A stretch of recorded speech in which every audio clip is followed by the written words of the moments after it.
on the CSRs that you have already addressed and the link with the RRF, this link is going to exist. I mean, the shape of the link will be defined in the regulation when the legislative procedure will be ended. But of course, this link is going to exist, and the Commission will ask the CSRs to be implemented. Now, my question is, how will you guarantee that those reforms embodied in the CSRs are developed by member states in full ownership?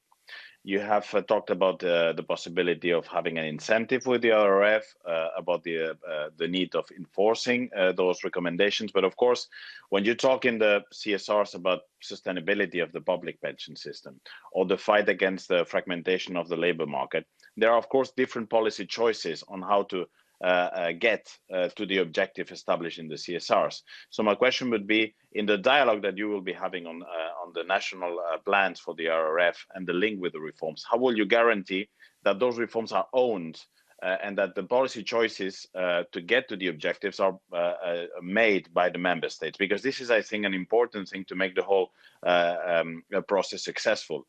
Because otherwise, if we get some member states get the impression that those reforms are imposed, well, first, the reforms will not work. And secondly, I think we will damage the very good reputation that the RRF process has had until the moment. So my question, how to guarantee the ownership by member states on the reforms that they will present in the framework of the CSRs? Thank you. Once again, on the link between country-specific recommendations and a recovery and resilience facility, and how we ensure ownership of implementation of those country-specific recommendations. Well, first of all, it's member states themselves which are drafting the recovery resilience plans.